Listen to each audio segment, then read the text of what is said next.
Happy New Year! 2023, we made it! Woohoo! Yay! So I went shopping yesterday to the farm shop and also to the co-op. I did mummy a bit of a shop as well. And I thought, you know what, I'm going to make a New Year's Day. I mean, I daren't call it dinner because it's a bit like, is it Penelope Walton? Her character in Downton Abbey? Mrs. Crawley, that's it, Mrs. Crawley.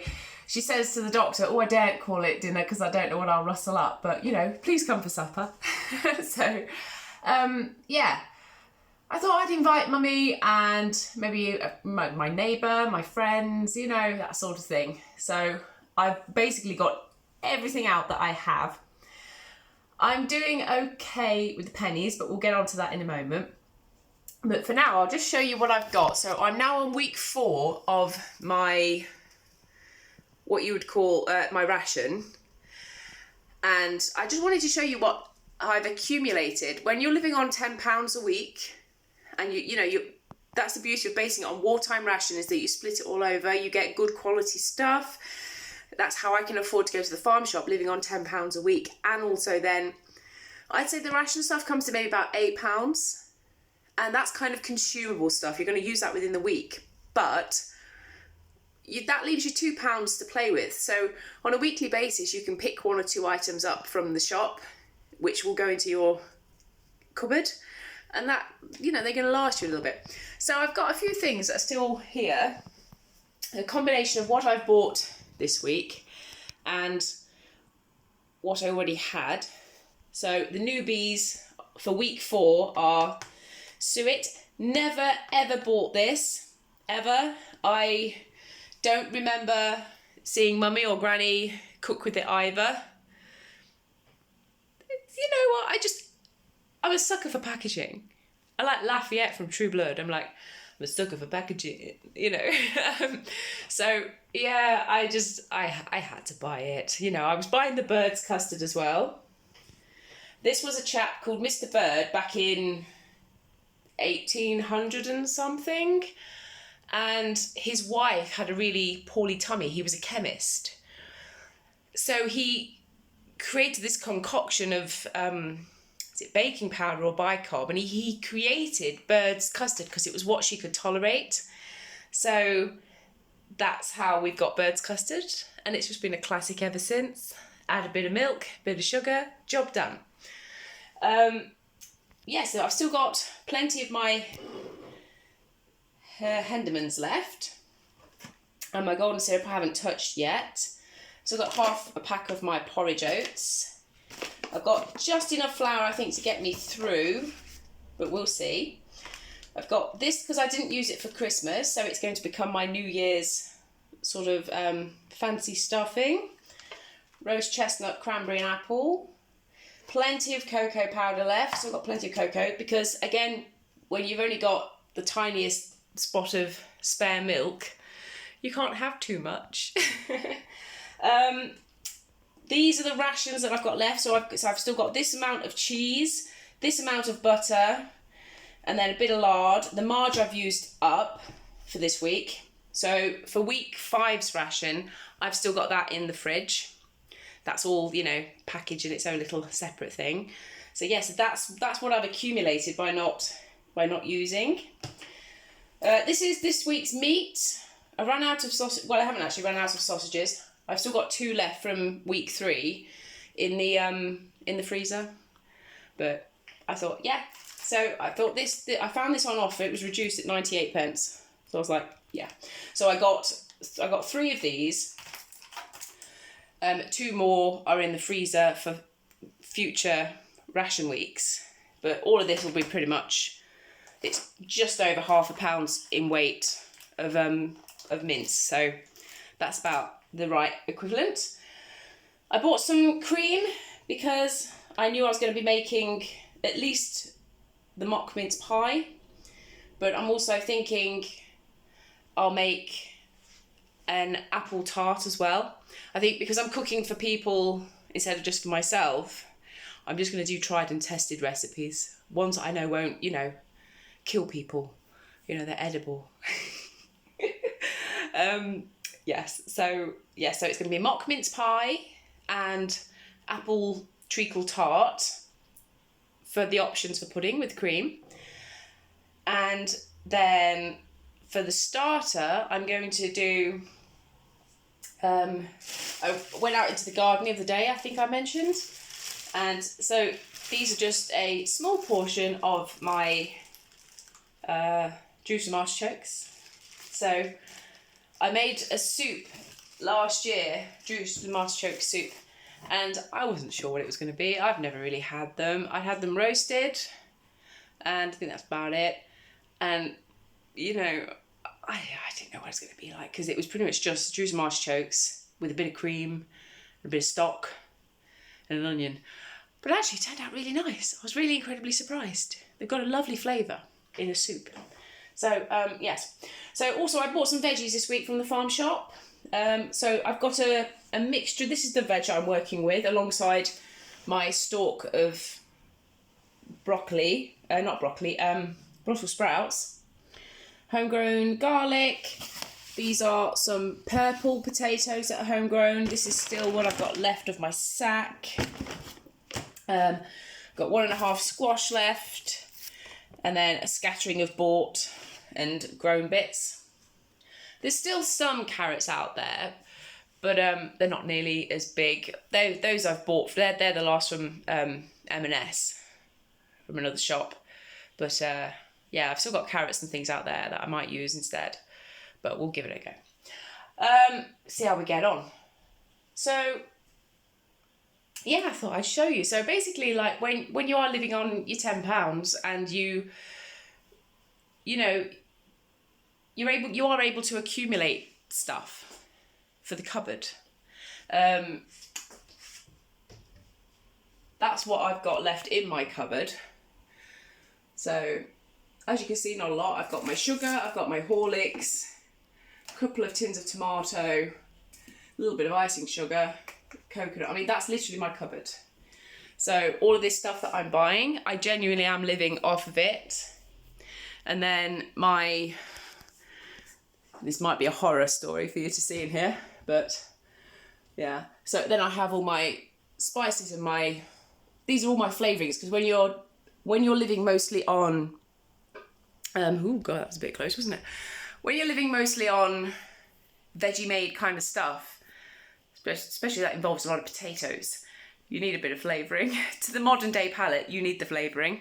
But also an awful lot of the flavouring comes in the cooking techniques, when you slow roast things, when you slow cook things, when you allow things to, I don't know, caramelise, marinate, all that sort of stuff. You know, all the old techniques that they used, because we lost that during the war, because up until sort of the 30s really, a lot of people, you knew how to cook really well. All these techniques you really knew, but then because all the women were called into the factories, they were called into the services, they were called into, you know, nursing and everything. Also, there was such a shortage of a variety of foods, you know, the more than just basic meat and vegetables, you know, that an awful lot of these techniques were lost. An awful lot of these things that, you know, that the people who were, say, imagine you're 25 or whatever, you're working in the factory, that your granny from the Victorian era, she would have been able to have cooked up absolute wonders. But with you, you're too busy. You're too busy. And that's where my cookbook comes in, because I think that's a 1948. It's around that time. And it was basically designed as a easy to follow cookbook for all these women who had basically sort of gone to school, and then during the actual war years, those 6 years of war, they'd never actually had to have a husband or cook, because they just went to the local naffy, you know, or a local cafe or a restaurant or whatever. So they never actually had to cook. They were being churned out, and then they were having husbands and children, especially having to feed babies, and they've never cooked, you know. So that's why it was made, I think. Yeah, and then it's just this here. So it's just a few extra bits and bobs. But yeah, that is literally my kitchen. That's literally all I've got in that I'm living on. So here's the cookbooks that I'm going to come up with. So yeah, I've kind of, this is the cookbook I was talking about. I think because I've got plenty of cheese, I'd like to do a sort of cheesy leaky type thing, but I've got to find something for it. But then again, I also know that my cottage pie is a winner because I gave that to Steve and Carl when they were here doing some work for me. They were fixing my guttering and my fascias. So I know that that works. So let's pop you back up there. Ooh. There we go. So yeah, so I don't know, I'm going to do two puddings, starter, and then I think I might do cheese and leek tart or cheese and leek pie or something to do with that, and then do my cottage pie as well with, so cottage pie that we can share. All the veggies go into that, and then maybe do some Brussels sprouts. Don't know how I'm going to do the Brussels sprouts yet. I might do them slightly fried with a shallot, plenty of butter. Yeah, that sounds like a plan. Do I even throw in a sausage? Is that weird because I don't have the bacon? Do I throw in? Ooh, I don't know. We'll see. I will put all the pictures that I make. I'll put them onto the community page. But this week's community page, I think I have taken a picture of what I bought yesterday at the farm shop and at the co-op. So that's that. Now, it's been a while since I actually got the book out because I was entertaining the chicken last week on my lap.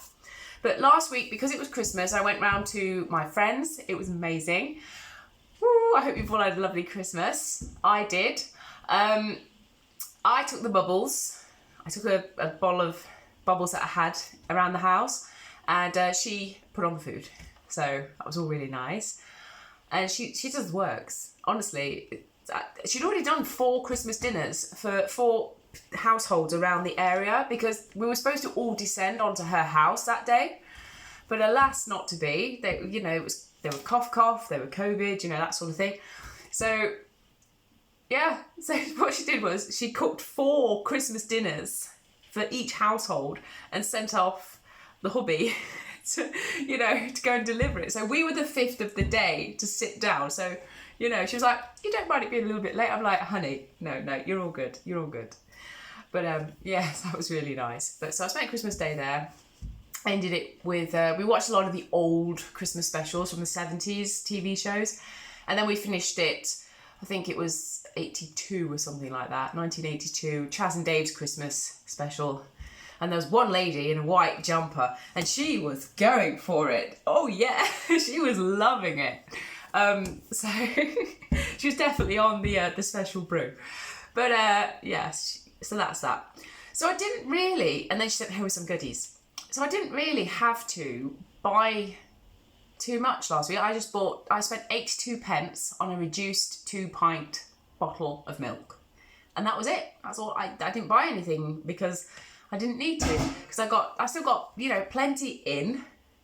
And with how Christmas fell and everything, and I had my goodies in my stocking from Mummy. Well, no, sorry, from Santa. That, yeah, I didn't really need to buy anything. I basically just gorged myself on all the naughties. But you see, now I've eaten all those, it's like, we're done. We're done now. What I'm making now is like for proper food and everything. We are done with the naughties. We are done with the treats. So, yeah. As much as you want, as much as you think, oh yeah, it's not how they would have done it in the war. Yeah, well, I'm going to enjoy it because I'm so surprised that we're not at war, to be honest, with everything that's cracked off this year on the mainland. I really am quite surprised that war hasn't been declared.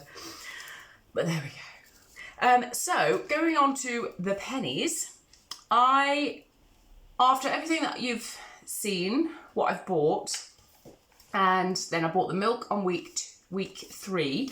Week 2, I bought, for the meat version, I bought some meatballs, like ready. I bought a couple of reduced packs of meatballs, ready-made with the spaghetti and everything, and a pack of garlic bread to go with that.